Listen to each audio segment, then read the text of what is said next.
As you look at this screen, you might be aware that you are breathing out a number of gases from your lungs. Nitrogen makes up most of the gas, around 78%. Then oxygen, about 21%. Water vapour varies between 0 and 4%.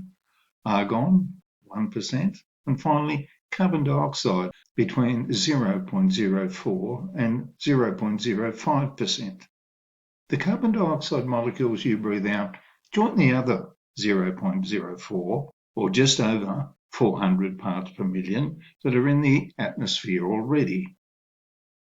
From their place in the atmosphere, the carbon atoms in the CO2 molecules can continue to cycle their way through our biosphere, the region of our planet where we have living things.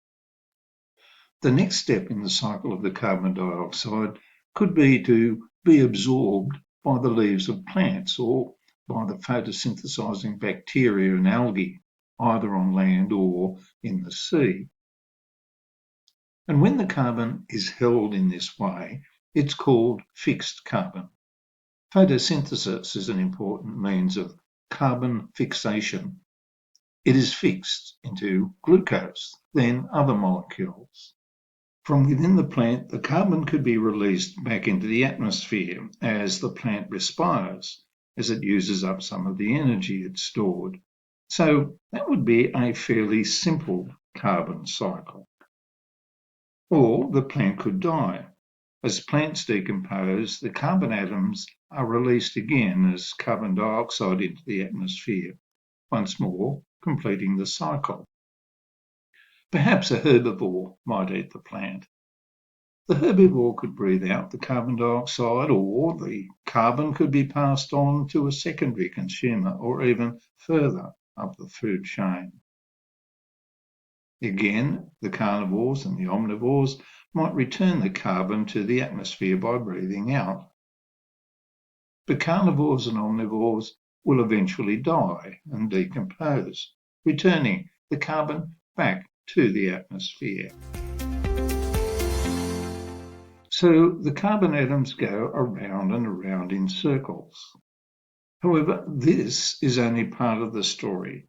Humans are now using more fossil fuels, that is, coal, oil, and gas.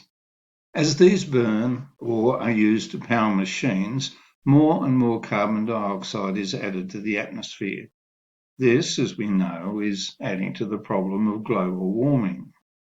Methane, another gas containing carbon, is also being added to the atmosphere. Methane is released by cattle and sheep as they digest grass. The number of cattle and sheep in the world is increasing. Methane is also added to the atmosphere from a number of other sources, such as swamps, rice paddocks, coal mines, and waste tips or landfills.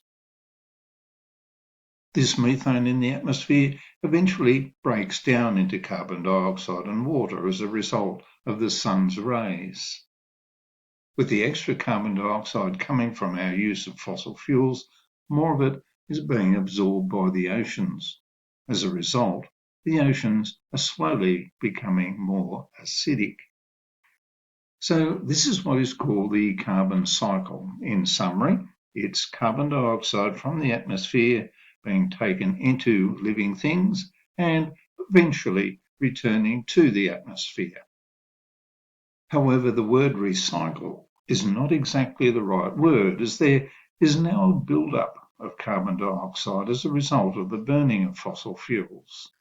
As you can see here, NASA satellites show the build-up of carbon dioxide in the Earth's atmosphere since the year 2002. There are other atoms that cycle through living things. Nitrogen is an important one. We have it in protein, in muscles, and in the nucleus of all our cells. Even though nitrogen is 78% of the air we take into our lungs, we can't use it to make our protein and the chromosomes in our cells, so it goes back out again. There are bacteria in the soil that fix nitrogen. This means the bacteria join the nitrogen gas molecules to other atoms to make nitrogen compounds. So the nitrogen becomes part of ammonium, nitrite, and nitrate ions. And some beans, peas, and clover plants have nitrogen-fixing bacteria in their roots, so they make nitrogen compounds as well. With the help of energy from fossil fuels, humans also fix nitrogen in factories and use it sometimes as fertilizer or pesticides. In fact, 1/3 of the crops grown to feed humans now rely on nitrogen compounds that are made in factories. Once the nitrogen is fixed, it can be taken into the roots of the plants and used to make protein and DNA. As we saw with the carbon cycle, the plants can be eaten by herbivores or omnivores, so the nitrogen compounds become part of the DNA and the protein of the animals.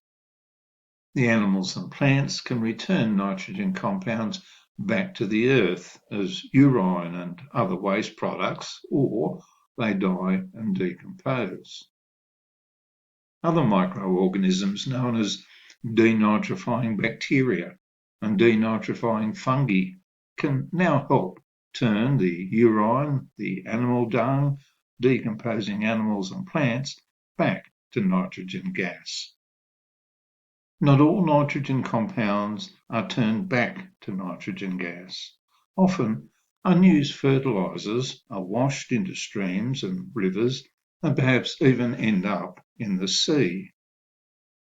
The element phosphorus is another important one that moves through plants and animals. Most phosphorus that flows through our ecosystem begins its journey as phosphate rock.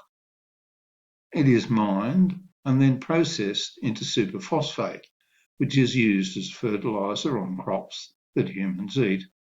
As with the production of nitrogen compounds, changing phosphate rock into superphosphate requires the use of lots of fossil fuels. Some of the phosphate is passed into plants and then into animals and humans and becomes part of the protein and DNA that is in the nucleus of our cells. It could also help to form our teeth and bones.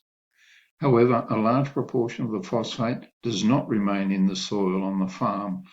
Like nitrogen compounds, it is often washed into streams and rivers. Human waste can pass through sewerage plants and also carry phosphate into rivers and to the ocean. But in rivers and the sea, the phosphate is still a fertilizer. Along with nitrates in the water, it can result in the growth of large amounts of cyanobacteria and rapidly growing plants. At night, these plants and cyanobacteria use up a lot of the oxygen in the water. The low levels of oxygen can be deadly for other living things living in the water. It's a form of pollution known as eutrophication. For many millions of years, carbon, nitrogen, phosphorus, and other elements cycled through the ecosystems of the world. Here you can see how these chemicals are increasing in our environment. However, with the growing number of people living on Earth, we now find these cycles are not complete circles. The amounts of carbon dioxide, nitrogen compounds, and phosphate in our environment are increasing.